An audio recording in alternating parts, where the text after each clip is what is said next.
आज हम जानेंगे कि अकाउंट एग्जीक्यूटिव जो रहता है या जो अकाउंट्स डिपार्टमेंट में वर्क करता है, चाहे वो मैनेजर हो, एग्जीक्यूटिव हो या रिप्रेजेंटेटिव हो, उनके क्या वर्क रहते हैं, उनका जॉब डिस्क्रिप्शन क्या रहता है और उनको क्या क्या वर्क करना रहता है। तो सबसे पहले आता है manage all accounting transactions and documenting. तो अकाउंट्स डिपार्टमेंट में जो वर्क करते हैं उनका प्राइमरी वर्क होता है कि जितने भी अकाउंटिंग से रिलेटेड ट्रांजैक्शन हो रहे हैं उन सब का मैनेज करना और उनका डॉक्यूमेंटिंग करना। अकाउंटिंग ट्रांजैक्शन जैसे sale, purchase, expense, income, credit note, debit note, asset, liabilities, profit and loss और जो फाइनल अकाउंट होते हैं उनसे रिलेटेड जितने भी ट्रांजैक्शन होते हैं और जितने भी वाउचर्स होते हैं उनकी एंट्री करना। अगर सॉफ्टवेयर यूज़ कर रहे हैं तो किसी सॉफ्टवेयर में उनकी एंट्री करना और उनको मैनेज करना। अगर मैन्युअली कर रहे हैं अकाउंटिंग तो उनकी प्रॉपर वे में एंट्री करना। तो ये इनका प्राइमरी वर्क रहता है। और अगर सॉफ्टवेयर में एंट्री कर देते हैं तो सॉफ्टवेयर में एंट्री करने के बाद उन ट्रांजैक्शन के जो वाउचर और जो इन्वॉइसेस रहते हैं उनका प्रॉपर फाइलिंग वगैरह करना, हर एक प्रॉपर फाइल बनाकर उनका फाइलिंग करना। तो ये इनका मेन प्राइमरी वर्क रहता है। नाउ नेक्स्ट है publish financial statement in time. जो भी फाइनेंशियल स्टेटमेंट रहता है जैसे profit and loss, trial balance, balance sheet, cash flow, तो ये फाइनेंशियल स्टेटमेंट जो भी रहता है इनको टाइम पे पब्लिश करना। जो भी टॉप मैनेजमेंट है या जो भी कंसर्न डिपार्टमेंट है जहाँ पे उनको रिपोर्ट करना रहता है तो वो टाइम पे फाइनेंशियल स्टेटमेंट पब्लिश करे। नाउ नेक्स्ट है handle monthly, quarterly and annual closings. कई सारे बिजनेस ऐसे होते हैं ना जहाँ पर क्लोजिंग रहता है उनको मंथली करना पड़ता है, कहीं कहीं पे क्वार्टरली रहता है और बहुत सारे जो बिजनेस ऐसे रहते हैं जहाँ पर एनुअल क्लोजिंग करना रहता है। तो ये ध्यान में रहे कि जब क्लोजिंग कर रहे हैं क्लोजिंग का प्रॉपर बैलेंस नेक्स्ट क्वार्टर आ रहा है या नेक्स्ट ईयर आ रहा तो वहाँ पे ओपनिंग बैलेंस प्रॉपर वे में शो करे और जो भी अपनी क्लोजिंग है उनको प्रॉपर वे में हैंडल करें। Next reconcile accounts payable and receivable. तो सबसे पहले होता है अकाउंट्स पेबल। अकाउंट्स पेबल वो होता है कि हमने हमारे सप्लायर से या क्रेडिटर से सर्विस और प्रोडक्ट ले लिए बट उनको पेमेंट करना बाकी है, तो वो अकाउंट्स पेबल रहते हैं। और अकाउंट्स रिसीवेबल वो होते हैं कि हमने हमारे कस्टमर को सर्विस या प्रोडक्ट डिलीवर तो कर दिए बट अभी तक हमें पेमेंट उसका मिला नहीं, पेमेंट आना बाकी है। तो इस तरह से जितने भी अकाउंट्स पेएबल और रिसीवेबल होता है उनको रिकंसाइल करना, रिकंसिलेशन करना। रिकंसिलेशन से मेरा मीनिंग ये है कि जैसे हमारे अकाउंट्स में हमारे किसी क्रेडिटर के, सपोज कि XYZ हमारा क्रेडिटर है जिन्होंने हमको कुछ गुड्स सेल किया, यानी कि हमने उनसे बाय किया, तो उनकी बुक्स ऑफ अकाउंट्स में हमारे टोटल जो अभी तक के ड्यू अमाउंट है वो 1 लाख बता रहा है बट हमारे बुक्स ऑफ अकाउंट में 90,000 ही बता रहा है। जो वो 10,000 का गैप रह रहा है या मिसमैच हो रहा है 10,000 का, तो उसको रिकंसिलेशन करना कि ऐसा कौन सा इनवॉइस रह गया जिसकी एंट्री हमारे बुक्स ऑफ अकाउंट्स में नहीं हुई है। तो इस तरह से ये होता है अकाउंट्स पेएबल का रिकंसिलेशन करता है। सेम उसी तरह से होता है रिसीवेबल, अकाउंट्स रिसीवेबल, कि हमने हमारे कस्टमर को कुछ प्रोडक्ट सेल किया है तो हमारी बुक्स ऑफ अकाउंट्स में उस कस्टमर का आउटस्टैंडिंग बता रहा 2 लाख रुपीज बट उस कस्टमर के बुक्स ऑफ अकाउंट्स में ओनली शो हो रहा है 1,80,000, यानी कि 20,000 का जो डिफरेंस आ रहा है वो किस वजह से आ रहा है या कौन सा ऐसा इनवॉइस है जो हमारे कस्टमर ने उसकी बुक्स ऑफ अकाउंट में एंट्री नहीं की है, तो उसका रिकंसिलेशन करना ये भी एक अकाउंटेंट का वर्क रहता है। नाउ नेक्स्ट, अकाउंटेंट का ये काम रहता है कि जो भी बैंक पेमेंट है उसको टाइमली, मतलब टाइम पे पे कर देवे, या जो भी चेक हमें मिले हैं हमारे कस्टमर की तरफ से तो उनको टाइम पे डिपॉजिट करवा दे बैंक में, या अगर हमें हमारे सप्लायर को कोई चेक देना है तो टाइम पे चेक पहुंचाए। और पेमेंट के लिए फॉलोअप वगैरह का जो वर्क रहता है वो भी अकाउंटेंट पे रहता है। नाउ नेक्स्ट आता है compute taxes, TDS, TCS and prepare tax return and submit them. Accountant का जो ये एक वर्क रहता है कि जो भी टैक्सेस हो रहे हैं, इनडायरेक्ट टैक्सेस लाइक GST, तो उनको कंप्यूटेशन, उनका कैलकुलेशन करना, कंप्यूट करना कि कितना GST हमारा इनपुट GST है, कितना आउटपुट GST और कितना GST हमको फाइल करने को आ रहा है। इसी तरह से रहता है TDS, tax deduct at source, और एक और रहता है TCS, tax collect at source. तो उनका भी कंपटीशन करना है कि कितना TDS है, कितना TCS है, उसके अकॉर्डिंग फिर हमको टैक्स फाइल करना। तो इस तरह से टैक्सेस का कैलकुलेशन करके उनका रिटर्न फाइल करना, ये भी एक अकाउंटेंट के ही अंदर आता है, यानी कि अकाउंटेंट ही ये काम करता है। Now next, manage and analysing cash flow statement, balance sheets and profit and loss statement. Accountant का ये वर्क रहता है कि जितने भी फाइनल अकाउंट है, जैसे कैश फ्लो स्टेटमेंट हो गया। कैश फ्लो स्टेटमेंट मतलब कि हमारे जो केस है वो कितना इनफ्लो हो रहा है, आउटफ्लो हो रहा है, कहाँ कौन कौन सी जगह से हमको केस आ रहा है और कहाँ कहाँ पे हमारा केस जा रहा है। केस फ्लो स्टेटमेंट को एनालिसिस करना। बैलेंस शीट जहाँ पे एसेट्स और लाइबिलिटीज होती है। प्रॉफिट एंड लॉस स्टेटमेंट जहाँ पे हमें हमारा नेट प्रॉफिट पता चलता है और लॉस पता चलता है। Profit and loss statement, balance sheet and cash flow statement, उनको एनालाइज करना, उनको मैनेज करना कि अगर कहीं किसी जगह पे हमारा ज़्यादा लॉस जा रहा है तो उसको कैसे हम कम कर सकते हैं। अगर किसी जगह पे हमारा केस ज़्यादा जा रहा है तो उस केस को हम कैसे कम कर सकते हैं। कैसे वर्किंग कैपिटल को मैनेज करें हम, लिक्विडिटी कैसे प्रॉपर रखें हमारे बिजनेस में। तो ये जो सारा वर्क रहता है, ये रहता है एक अकाउंटेंट का। नाउ नेक्स्ट है report on the companies financial health and liquidity. Accountant का ये वर्क रहता है कि टाइम टू टाइम वो जो भी अपने टॉप मैनेजमेंट है उनको रिपोर्ट करते रहे कंपनी की फाइनेंशियल हेल्थ का और लिक्विडिटी का, कि कंपनी फाइनेंशियल हेल्थ क्या है, ज़्यादा कर्जे में तो नहीं जा रही है, ज़्यादा लॉस तो नहीं हो रहा है, ज़्यादा लाइबिलिटीज तो नहीं आ रही है, और NPA तो नहीं बढ़ रहा है, कि ऐसे एसेट्स जो फालतू पड़े हैं लेकिन कहीं यूज में नहीं आ रहे हैं। तो फाइनेंशियल हेल्थ का पूरा ध्यान रखना और उसका रिपोर्ट करते देना। और लिक्विडिटी का भी ध्यान रखना चाहिए। लिक्विडिटी इन द सेंस कि बिजनेस में प्रॉपर लिक्विडिटी मैनेज होनी चाहिए या मेंटेन होनी चाहिए। अगर कभी कोई ऐसी अपॉर्चुनिटी आती है जहां पर हमको कुछ बाई करना है तो वहां पे हमें लिक्विडिटी चाहिए रहती है, कैश की लिक्विडिटी।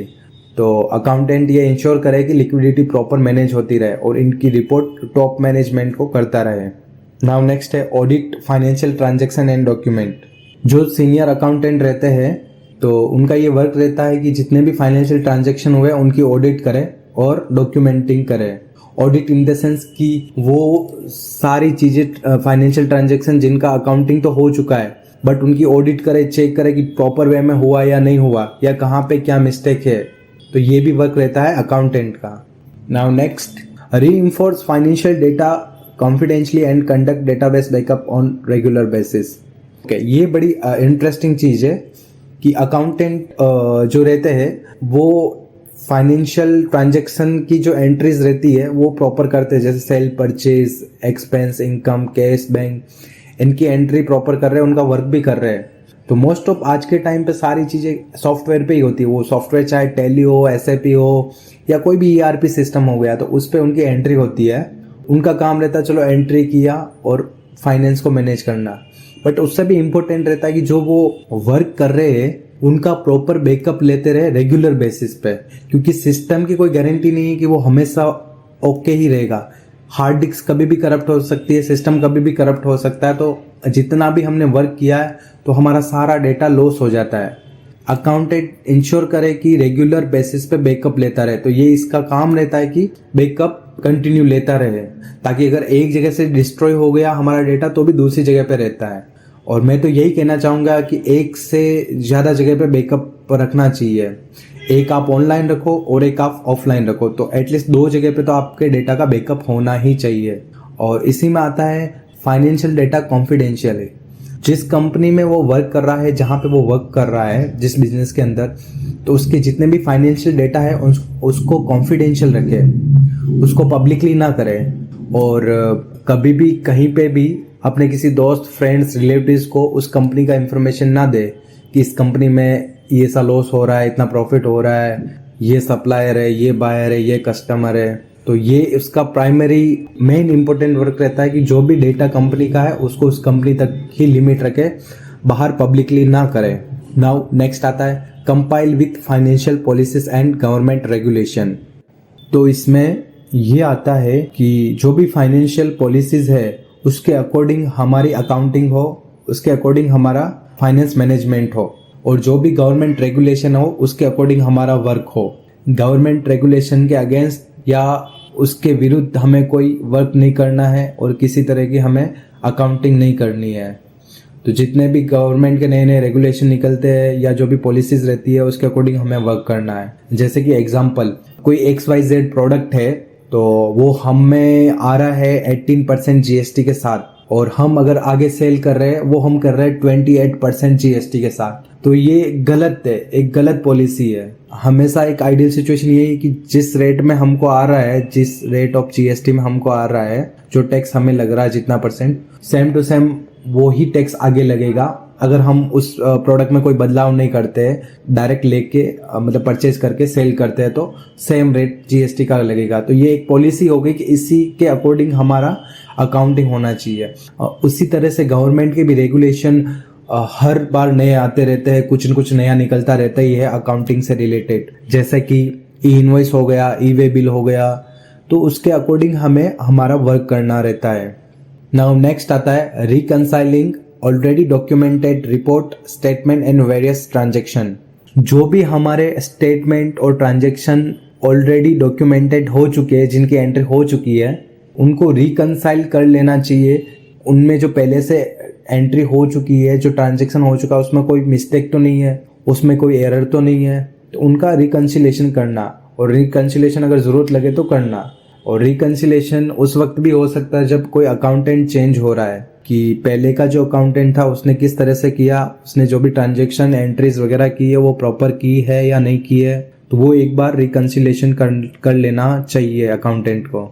और इसमें एक ये भी रहता है रिपोर्ट्स, जो भी फाइनल रिपोर्ट रहती है या फाइनेंशियल रिपोर्ट रहती है, तो वो प्रॉपर वे में प्रेजेंट की गई है या नहीं की गई है, उसमें कोई एरर और कोई मिस्टेक तो नहीं है। तो ये भी एक अकाउंटेंट इंश्योर करे। नाउ नेक्स्ट है recommending financial action by analysing accounting option and providing guidance on revenue enhancement, cost reduction and profit maximisation. इसमें यह होता है कि अकाउंटेंट को अपने टॉप मैनेजमेंट, डायरेक्टर या जो भी सुपीरियर लेवल पर है, उनको जो भी फाइनेंशियल एक्शन लेना है उनको रिकमेंडेड करना चाहिए, उनको गाइडेंस करना चाहिए कि किस तरह से हम रेवेन्यू इन्हांसमेंट कर सकते हैं, कि ऐसी कौन सी एक्टिविटी करें जिससे हमारा रेवेन्यू बढ़ेगा, इंक्रीज होगा। कॉस्ट रिडक्शन, कि किस तरह से हम कॉस्टिंग कम कर सकते हैं, ऐसी कौन कौन सी जगह है जहाँ पर हमारी कॉस्टिंग ज़्यादा जा रही है तो वहाँ पर हम हमारी कॉस्टिंग कम कर सकते हैं।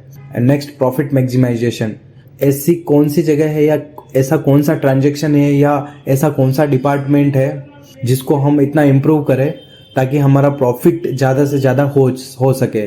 तो इस तरह के जो चीज़ें रहती है उसके लिए अकाउंटेंट को अपने टॉप मैनेजमेंट को गाइडेंस करता रहना चाहिए टाइम टू टाइम। जितने भी अकाउंटिंग स्टेटमेंट और फाइनेंशियल अकाउंट है उनको एनालाइज करके अपने टॉप मैनेजमेंट को फाइनेंशियल एक्शन के लिए रिकमेंड करना चाहिए, कि अगर किसी प्रोडक्ट से ज़्यादा रिवेन्यू हो रहा है तो उस प्रोडक्ट को और ऊपर तक लेके जाए और उसको इन्हांस करे, और ऐसा कोई प्रोडक्ट या सर्विस है जिसकी वजह से हमें लॉस हो रहा है और ज़्यादा रिवेन्यू नहीं हो पा रहा हमारा, तो उसको बंद कर दे या उसका कोई अल्टरनेटिव निकाले। तो इस तरह का फाइनेंशियल रिकमेंडेशन करते रहना चाहिए। नाउ नेक्स्ट आता है reviewing financial documents to resolve any discrepancies and irregularities. इसके अंदर ऐसा होता है कि जो भी फाइनेंशियल डॉक्यूमेंट है उनके अंदर देखना है कि कोई प्रॉब्लम तो नहीं हो रहा है, ऐसी कोई चीज़ तो नहीं है हो रही है जो इरेगुलर हो, या जहाँ पर कोई मिस्टेक, कोई एरर, कोई बग्स ऐसा कुछ आ रहा है जिसकी वजह से आगे जाके प्रॉब्लम हो रही है। और ऐसा भी हो सकता है कि हमारे कस्टमर जो है उनके बुक्स ऑफ अकाउंट्स में कुछ और ही बता रहा है और हमारे बुक्स ऑफ अकाउंट में कुछ और ही बता रहा है। और ये यहाँ पे भी हो सकता है टैक्स के केस में, कि ऑनलाइन जो पोर्टल है GST पोर्टल वगैरह, वहाँ पर कुछ टैक्स कुछ और बता रहा है और हमारे यहाँ पर कुछ और बता रहा है। तो इस तरह की जो एक्टिविटीज़ है उनको रिव्यू करना और उनको देखना। नाउ नेक्स्ट आता है identify areas for improvement and implement improvement to process. ऐसे एरिया जहाँ पर हम इम्प्रूवमेंट कर सकते हैं, जैसे कि किसी प्रोडक्ट या किसी सर्विस में हमारी ज़्यादा कॉस्टिंग जा रही है, रॉ मटेरियल प्रॉपर सप्लाई नहीं हो रहा, या कोई भी वजह हो सकती है जिसकी वजह से हमारी कॉस्टिंग ज़्यादा जा रही है, वो प्रोडक्शन डिपार्टमेंट होता है। तो उस केस में हम बता सकते हैं कि ये प्रोडक्शन डिपार्टमेंट में ज़्यादा टाइम लग रहा है और इसकी वजह से ज़्यादा कॉस्टिंग जा रही है, तो हम इम्प्रूवमेंट के लिए कह सकते हैं हमारे टॉप मैनेजमेंट को। ऐसे एरिया जहाँ पे इम्प्रूवमेंट की ज़रूरत है, ऐसे डिपार्टमेंट जहाँ पर प्रॉपर तरीके से वर्क नहीं हो रहा, जहाँ पर कि ज़्यादा कॉस्टिंग जा रही है, रिवेन्यू कम आ रहा है और अनप्रोडक्टिविटी हो रही है, जिसकी वजह से डायरेक्ट इफेक्ट पड़ रहा है हमारे फाइनेंशियल स्टेटमेंट और फाइनेंशियल एक्टिविटीज़ पर, तो उन एरियाज़ और उन डिपार्टमेंट को हम इम्प्रूव कर सकते हैं और इम्प्रूव करने का सजेशन हमें टॉप मैनेजमेंट को देना रहता है। तो ये भी एक अकाउंटेंट का वर्क रहता है, ताकि वो उन एरिया को पहचाने, उनको इम्प्रूवमेंट के लिए जो भी प्रोसेस रहता है उसको इम्प्लीमेंट करे। नाउ नेक्स्ट है collaborate with other team member to identify and grow opportunities within organization and cooperate with other team member। कई बार ऐसा रहता है कि जो हमारा ऑर्गेनाइजेशन है वहाँ पर हमें दूसरे टीम मेंबर के साथ मिलकर वर्क करना रहता है, या हम कहीं ना कहीं तरह से हम उनके साथ जुड़े रहते हैं। तो उनके साथ जुड़कर हमें देखना है कि कहाँ पर अपॉर्चुनिटी है जहाँ पर हमारा ऑर्गेनाइजेशन ज़्यादा ग्रो हो सके और जहाँ पर हमको अच्छी अपॉर्चुनिटी मिल रही है, जैसे कि सेल्स डिपार्टमेंट हो गया, मार्केटिंग डिपार्टमेंट हो गया या सर्विस डिपार्टमेंट हो गया। तो वहाँ उन लोगों के साथ मिलकर हम ये देख सकते हैं कि कहाँ पर अच्छी अपॉर्चुनिटी है, एंड जो भी दूसरे टीम मेंबर है जो हमारे कलीग्स है उनको कोऑपरेट करे, क्योंकि अकाउंट्स वर्क सेल्स से जुड़ा हुआ है, सर्विस से जुड़ा हुआ है, एडमिन से कनेक्टेड है।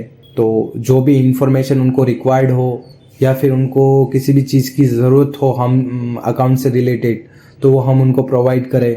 पर इसमें भी ऐसा है कि सारी इन्फॉर्मेशन उनको नहीं देनी है, जो उनके डिपार्टमेंट से रिलेटेड काम की है वो ही इन्फॉर्मेशन उन तक हम पहुंचाएं, ना कि एक्स्ट्रा इन्फॉर्मेशन।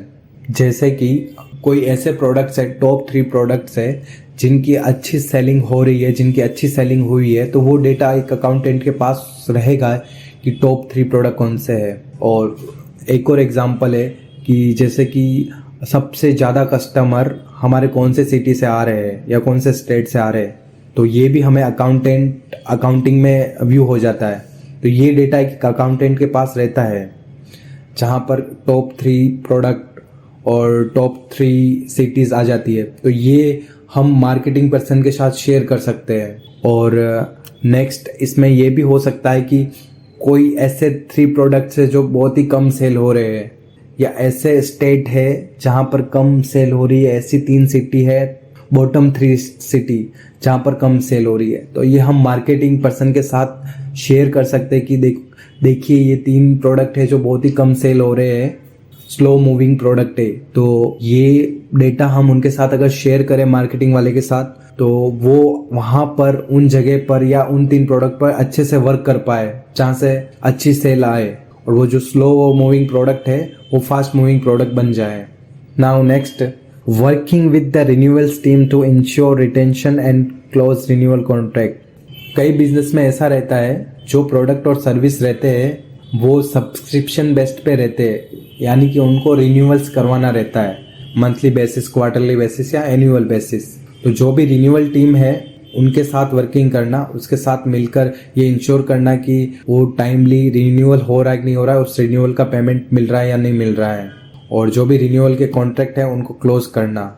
नाउ नेक्स्ट आता है collection, calling and collect payments from customer. Accountant का ये वर्क रहता है कि अगर किसी कस्टमर का ड्यू ज़्यादा हो गया या ज़्यादा दिन से ड्यू है कोई अमाउंट, तो उनको कॉल करे और कलेक्शन के लिए बोले, अल्टीमेट उनसे कलेक्शन करे।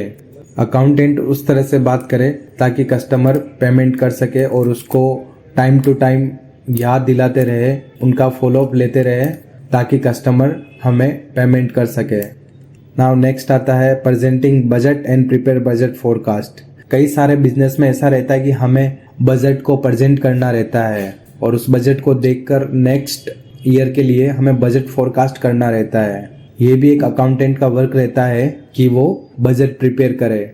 नाउ नेक्स्ट रहता है maintenance of store inventory accounting maintenance, कि स्टॉक और इन्वेंट्री से रिलेटेड जो भी एक्टिविटीज़ है वो भी अकाउंटेंट के ध्यान में रहे या उससे रिलेटेड वो वर्क करे, कि अगर किसी प्रोडक्ट का शॉर्टेज हो रहा है या उसकी इन्वेंट्री लो है, तो उसका भी ध्यान में रखे कि वो ऑर्डर करवा दे, जो भी परचेज डिपार्टमेंट में उनको बोलकर उसका ऑर्डर करवा दे और प्रॉपर उसको स्टोर में रखे। और ऐसे कोई प्रोडक्ट है जो काफ़ी टाइम से पड़े हुए हैं स्टॉक में और वो निकल नहीं रहे, नॉन मूविंग प्रोडक्ट, तो सेल पर्सन से उसके साथ मिलकर बोले कि ये नॉन मूविंग जो प्रोडक्ट है उनको किसी भी तरह से सेल करवाने में हेल्प करे, या कोई स्कीम निकाल दे, कोई ऑफर निकाल दे मार्केटिंग वाला बंदा, तो इस तरह से होता है। और इन्वेंट्री उसके ध्यान में रहनी चाहिए अकाउंटेंट के, कितनी इन्वेंट्री है, किस तरह से इन्वेंट्री है, किसका ऑर्डर करना है नहीं करना है। तो जो भी अपने डिपार्टमेंट है या को वर्कर है उनके साथ मिलकर ये डिसीजन लेवे। नाउ नेक्स्ट है computation of payroll for all employees eight head office and branches and also issuing salary slip. कई सारे ऑर्गेनाइजेशन में ऐसा रहता है कि जो अकाउंटेंट रहता है उसको पेरोल से रिलेटेड भी वर्क करना रहता है। वैसे तो ये वर्क एचआर में आता है, एचआर मैनेजर का रहता है ये वर्क, बट कई सारे बिजनेस में अकाउंटेंट को करना रहता है कि जो भी एम्प्लॉयज़ है उनके सैलरी का कैलकुलेशन करना, उनके एब्सेंट प्रेजेंट को ध्यान में रख के उनके डेज कैलकुलेट करना और उसके अकॉर्डिंग उनकी सैलरी स्लिप रेडी करना और उनको पेमेंट करवाना। तो ये पेरोल से रिलेटेड वर्क भी अकाउंटेंट का कभी कभी रह सकता है। तो दोस्तों ये हमने मोटे मोटे तौर पर जाना कि एक अकाउंटेंट के क्या वर्क रहते हैं, अकाउंट एग्जीक्यूटिव, अकाउंट मैनेजर, उसको आप जो भी नाम दे दो। कुल मिला के यही है कि अकाउंट्स डिपार्टमेंट में जो वर्क करता है उनके जो ये वर्क रहते हैं ये मैंने बताए। इसके अलावा और भी कई छोटे मोटे वर्क रहते हैं और वो ऑर्गेनाइजेशन टू ऑर्गेनाइजेशन वेरी करता रहता है। तो ये डिपेंड भी करता है कि ऑर्गेनाइजेशन अपने अकाउंटेंट से क्या वर्क करवाना चाह रहे हैं अकाउंटिंग से रिलेटेड। तो मेजरली ये सारे काम तो है ही अकाउंटेंट के, और भी हो सकते हैं। थैंक यू दोस्तों।